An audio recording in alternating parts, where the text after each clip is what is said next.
Once upon a time, in a colorful village nestled in a lush forest, lived a little girl named Little Red Riding Hood. She earned her nickname because she loved to wear a bright red hooded cape, which her grandmother had lovingly made for her.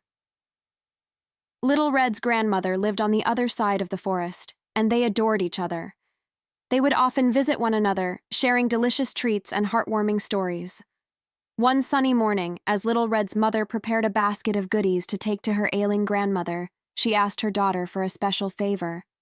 "Little Red," she said, "please take this basket of freshly baked cookies, a jar of honey, and a bouquet of wildflowers to your grandmother. She hasn't been feeling well, and this will surely cheer her up. But remember, don't talk to strangers, stay on the path, and don't dilly-dally." Little Red eagerly agreed, promising her mother she would be careful.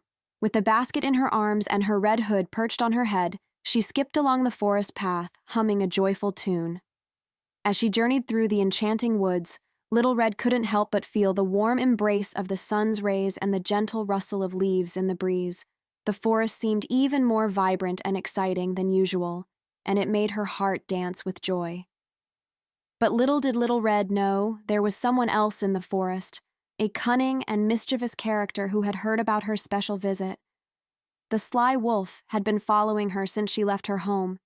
He had a devious plan to trick Little Red and steal her basket of goodies. The wolf, with a twinkle in his eye, approached Little Red as she was picking wildflowers by the path. "Good day, Little Red Riding Hood," he said, trying to sound friendly. Little Red looked up and smiled, but remembered her mother's warning about talking to strangers. She replied, "Good day, sir. I'm on my way to visit my grandmother, so I must be going." The wolf, however, was clever. He asked, "Where does your dear grandmother live? I'd love to visit her too." Little Red, unaware of the wolf's true intentions, innocently replied, "She lives at the end of the path, in the cozy cottage with the blue shutters and the rose garden. But you mustn't stay too long. She's not feeling well." The wolf nodded and said, "Thank you, Little Red. I hope your grandmother feels better soon. Now, off you go."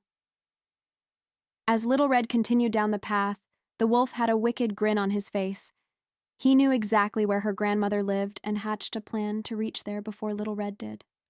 Little Red skipped along, enjoying the chirping birds and the smell of the forest, unaware that the wolf was racing ahead.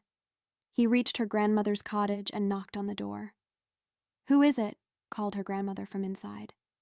"It's me, Little Red Riding Hood," the wolf replied in a sweet voice, doing his best impression of the girl. The grandmother, thinking it was her granddaughter, said, "Come in, dear. The door's open." The wolf entered and quickly disguised himself by putting on the grandmother's nightgown and glasses, hoping to fool Little Red. Meanwhile, Little Red arrived at her grandmother's cottage and knocked on the door. "Grandma, it's me, Little Red Riding Hood," she called out. The wolf, now pretending to be the grandmother, answered, "Come in, dear." As Little Red entered the cottage, she was surprised to see her grandmother lying in bed with the covers pulled up to her chin. "Grandma," she said, "you don't look very well. What big eyes you have." The wolf, still trying to mimic Little Red's grandmother, replied, "All the better to see you with, my dear." Little Red continued, "And what big ears you have." The wolf replied, "All the better to hear you with, my dear." Now, Little Red, growing a bit suspicious, said, "And what big teeth you have." The wolf couldn't contain his excitement any longer. He threw back the covers, revealing his sharp teeth, and pounced on Little Red with a loud growl. But Little Red was clever too. She remembered her mother's warning about strangers and knew something was amiss. Just as the wolf lunged, she yelled, "Help!"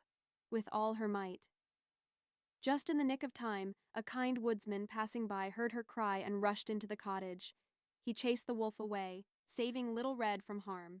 Little Red was safe, and the wolf, defeated, scampered back into the forest with his tail between his legs. The woodsman comforted Little Red and walked her back to her mother's house, where they shared the story of her adventure.